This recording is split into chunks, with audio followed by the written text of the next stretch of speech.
Shaitanirajim Bismillahirrahmanirrahim ẹ̀ka sẹ́ńkúrò lẹ́ka lẹ́ ṣàlàfíà lẹ́wà gẹ́gẹ́ bí èmi on point by two ṣe wà lẹ́nìí. Thank you for always watching me. May God continue to bless you. Mo pe àkọlé kínní ní 2-in-1. It is not 2-in-1 as in husband and wife issues, but it's even more than 2-in-1 because ọ̀rọ̀ tó lágbára ni. Èèyàn kan ló kàn sí mi nínú email mi tó bá ń gbọ́ mi bíbá èèyàn náà mi kì í sábà lo email mi, mo prefer kẹ́ lo WhatsApp because I can easily reply you through WhatsApp. So ọ̀rọ̀ tó sọ òní mo fẹ́ wá discuss nítorí ẹnìkan àbẹ́yàn méjì ó lè jẹ́ oore ọ̀fẹ́ ó dẹ̀ ń ṣẹlẹ̀ sí ọ̀pọ̀lọpọ̀ yín dẹ̀ ní apart from àwọn tó wà ní medical line ẹ lè mọ̀ nípa ẹ̀ àrùn ọkùnrin ni ẹ ti gbọ́ nípa varicocele, ẹ ti gbọ́ nípa hydrocele, right? Ẹ ti gbọ́ nípa hernia, inguinal hernia àti àwọn oríṣiríṣi hernia. But this particular one ó sọ fún mi pé ṣé mo ní treatment fún varicocele tó lead sí nǹkan ọmọkùnrin okó tó kéré ó wá jẹ́ kó kéré ó wá cough ó wá ń fún ní recurring infection, that is staphyl, ó tún wá lead sí àìrọ́mọbí. Ó ní ṣé mo ní oògùn fún un. So mo wá ní this is an opportunity for me to come and discuss varicocele and probably what is the way out àti pé kí ni solution tí mo lè fún arákùnrin yìí. Ṣóyé yín nǹkan ìdí táwa fi wà ní platform yìí nìyẹn láti sọ̀rọ̀ ọkọ àtìyàwó bí ọkọ ọ̀rọ̀ aka àtìyàwó ó ti láyọ̀ ó ti rárinrin tí ẹ ti mọ̀ pé kíní ti fún wọn ní issues báyìí nítorí ó sọ wípé nǹkan ọmọkùnrin rẹ̀ ti kéré ó ti lead sí àìrọ́mọbí then àrùn staphyl ó ń lọ ó ń bọ̀ kò ríwòsàn. Gbígbàdúrà ni alhamdulilayi rabbil alamin gbà wà lórí platform yìí alhamdulilayi tó bá ríra rẹ nínú platform yìí sọ pé alhamdulilayi gbígbàdúrà ni adúpẹ́ fún Ọlọ́run. Ẹ jẹ́ ká bẹ̀rẹ̀ láti bẹ̀rẹ̀ a ní agbára kankan láti mú àrùn yìí dání varicocele anyhow rẹ bá ṣe pé a ní agbára kankan láti mú dání. Ó ń ṣẹlẹ̀ sí àwọn ọkùnrin ní àsìkò tí ọmọkùnrin ń bàlágà lásìkò puberty. Ọmọkùnrin lo ẹ̀jẹ̀ púpọ̀ láti circulate nǹkan ọmọkùnrin láti jẹ́ kí nǹkan ọmọkùnrin rẹ̀ dàgbà sí i. À ń sọ wípé ẹpọ̀n kórópọ̀n okó gbogbo táàmù yẹn. Àwọn kinní kan wà tó wà responsible tó ń gbé ẹ̀jẹ̀ káàkiri kórópọ̀n dídí débi brain àti heart. À ń pè àwọn yẹn ní spermatic cords bí àwọn arteries bí àwọn veins bí àwọn nerves bí àwọn tubes tí wọ́n wà responsible fún nǹkan ọmọkùnrin, that is reproduction ọmọkùnrin. Nínú wọn òun ni veins wà. Ṣóyé yín veins ló wà responsible láti gbé ẹ̀jẹ̀ láti ibi kórópọ̀n títí dé inú heart dé brain to the rest of the body. Àwa ní kinní kan tá à ń pè ní valves wà nínú vein. Ṣóyé yín ó ní bọ́lọ̀ ṣe ṣẹ̀dá wọn tó jẹ́ pé oníkálukú mọṣẹ́ rẹ̀.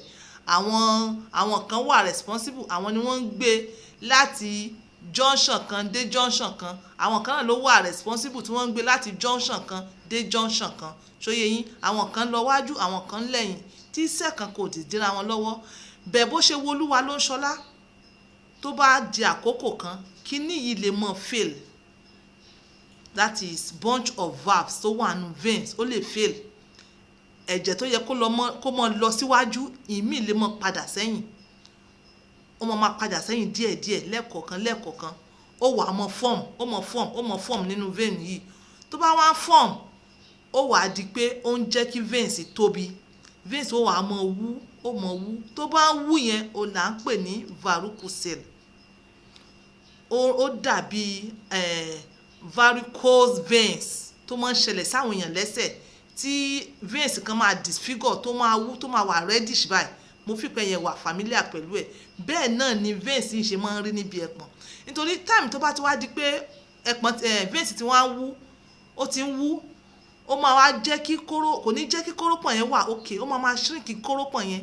Tó bá dẹ̀ ti ń shrink kórópọ̀n yẹn, ó ti ní kórópọ̀n lára nìyẹn. Ibo lẹ ti máa mọ̀? Ẹ máa mọ̀ lórí ẹpọ̀n, ẹpọ̀n máa wá wú.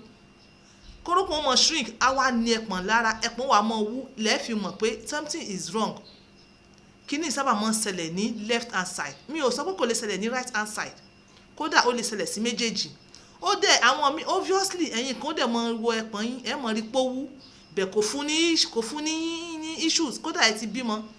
Ẹ̀yin tẹ́ bá fàyà lára yín bẹ̀ yẹn, ẹ mọ̀ worry, ẹ mọ̀ mú pin, ẹ mọ̀ fi tàn kankan, ẹ filẹ̀ kò fún yín ní issues. Bí mo ṣe ń sọ̀rọ̀ yìí mo mọ̀ pé àwọn kan mọ̀ wò, mọ̀ fọwọ́ tẹ̀.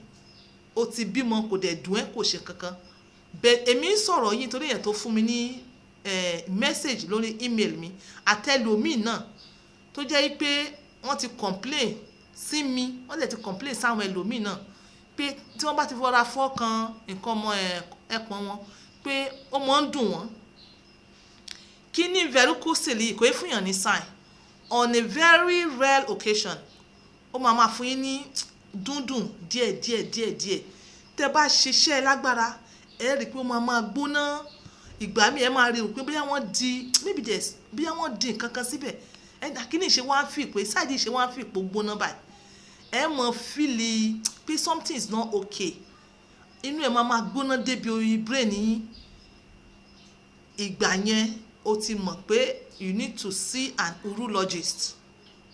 Ṣó yẹ ìgbà yẹn ló mọ̀ pé kó tiẹ̀ check it out. Mi ò sọ yí pé 100% ó jẹ́ varicocele. Then most often ìwọ tó bá nínira níbi kórópọ̀n àbẹ́pọ̀n tó bá ti lo painkiller ó ti tán. Bẹ́ẹ̀ tó bá wá di pé o fall into category òun feel problem yìí ó dẹ̀ wá rọ́mọ bí, o ti mọ̀ pé possibility varicocele yìí kọ̀ ṣẹ̀. Nítorí ìwádìí fi yé wa pé 40% àwọn tó rọ́mọ bí 40% out of àwọn tó rọ́mọ bí like ọkùnrin tó rọ́mọ bí ṣó yé yín wọ́n ní varicocele yìí. So ó ń kọ́ sí infertility nínú ọkùnrin. Tó bá ti pè kan ní 40% ẹ mọ̀ pé ó wà at high percentage nìyẹn. So ó wà nínú àwọn kan tó ń kọ́ sí kọkùnrin mọ́ rọ́mọ bí. Then tẹ́ bá rántí ọ̀rọ̀ tí mo ní ọ̀rọ̀kùnrin yẹn tẹ̀ sí mi ṣe mọ̀ pé ó sọ nípa infertility nínú ẹ̀. So ìwọ tó bá ti rí pé ó ti ń fún ẹ ní problem o ní láti lọ sọ́dọ̀ doctor. Àbí mo ṣe tó bá dẹ̀ fún ẹ ní issues o lè dictate ẹ̀ fúnra rẹ̀ o ní láti lọ sọ́dọ̀ àwọn doctor ni. Àwọn ni in a standing position, àwọn urologist ni wọ́n test ẹpọ̀n kórópọ̀n gbogbo ẹ̀ mọ́ra wọn níwájú ẹ̀yìn. Wọ́n mọ bí wọ́n ṣe tẹ̀, wọ́n ní instrument wọn tí wọ́n fi ń tẹ̀, wọ́n test ó ní tube kan tó jẹ́ pé òun ló wà responsible nípa òun ló ń gbé àtọ̀ débi ẹpọ̀n sóyè yín, wọ́n pè ní epidermis. Wọ́n test ẹ̀, ó ní bí wọ́n ṣe ń test ẹ̀, ó ní nǹkan tí wọ́n máa look out for tí wọ́n fi mọ̀ pé kíní varicocele tó ń ṣẹlẹ̀ yìí ó ń disturb ẹ̀. Ọkùnrin púpọ̀ ní but kò disturb wọn. Tó o bá ti disturb ẹ̀ fi kalẹ̀lẹ̀ mọ́ lọ tẹ̀ dípò tó máa fún ẹ ní problem. Ẹ mọ́ fọwọ́ ara yín ṣera yín. Àwọn doctor mọ́ gbé wájú wọ́n gbé wá sẹ́yìn, wọn ò mọ̀ nǹkan tó kọ̀sẹ̀ nítorí àwọn fi sọ pé kò sí prevention. But my only prevention náà ni pé ẹ mọ́ ṣe exercise, ẹ mọ́ mumi lásìkò tó yẹ kẹ́ ẹ mọ́ mumi. So yẹn omi ṣe lot of things, ẹ mọ́ jẹ natural things. So yẹn in as much as àmọ́ bí kíní ṣe wá mò ń sọ̀rọ̀ kan lẹ́ẹ̀kan. So yẹn mọ̀ bí mo rántí sọ níwájú, ọmọkùnrin bá ń dàgbà ó need a lot of blood láti circulate. Ìgbà yẹn ni kíní yìí mọ́ pull back. So ṣe rí pé ẹ ní agbára kankan lórí rẹ̀ àfẹ̀yàn tí Ọlọ́run bá yọ. Kí wọ́n padà sí orí problem bọ̀bọ̀ èèyàn tó test mi ó ní láti wo program yìí tán. So yẹ wọ́n ti diagnose ẹ fún varicocele.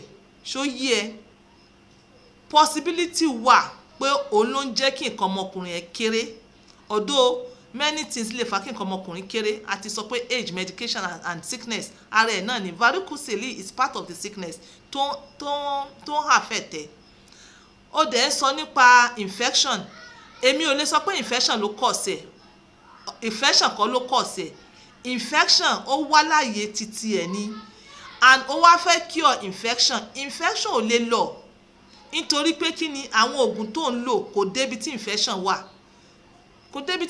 wà in as much as ó ti ní veins kan tó ti ní problem tó ti swell gbogbo oògùn tó ń lò bí ẹ̀jẹ̀ ṣe ń drop down bẹ́ẹ̀ náà ni oògùn náà ń drop down kò débi tó yẹ kó dé so o need láti take care varicocele yìí nítorí ìwádìí tún fi tẹ̀síwá pé àwọn tó ní problem àìrọ́mọbí nígbà tí wọ́n mú problem varicocele yìí kúrò ìyókù gbogbo àìrọ́mọbí ó kúrò ń bẹ̀ problem tó associate mọ́ àìrọ́mọbí ìgbà tí wọ́n fi ṣe treatment varicocele yìí kò sí gbogbo yẹn mọ́ nítorí kíní yìí ó ń fa kí àtọ̀ kó mọ́ move bó ṣe yẹ kó move ó dẹ̀ ń fa kí àtọ̀ kó mọ́ ní quality ó ń fa kí àtọ̀ mọ́ ní quality so la fi sọ yìí pé ó ń kọ̀ sí infertility dáadáa ó need láti lọ sí ọ̀dọ̀ àwọn urologist ó lè jẹ́ surgery o ó lè jẹ́ anything wọ́n á lò ṣóyé yín but àwọn urologist náà ni wọ́n mọ bí wọ́n ṣe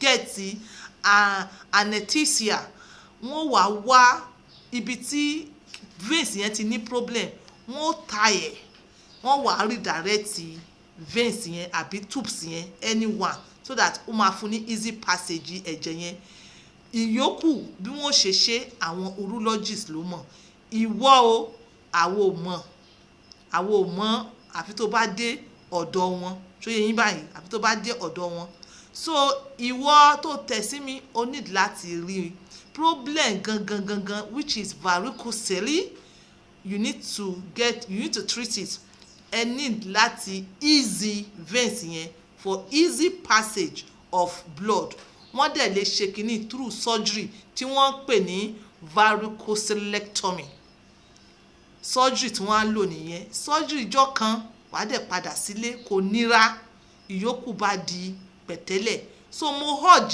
ẹ mo ti bá àwọn urologist kan sọ̀rọ̀ tó yẹ so ó pè mí kí n connect yín wàhálà rẹ kò sí wàhálà mọ́ wọ́n ní sọ wàhálà rẹ síta gbogbo wàhálà ẹ̀ dẹ̀ ti dópin.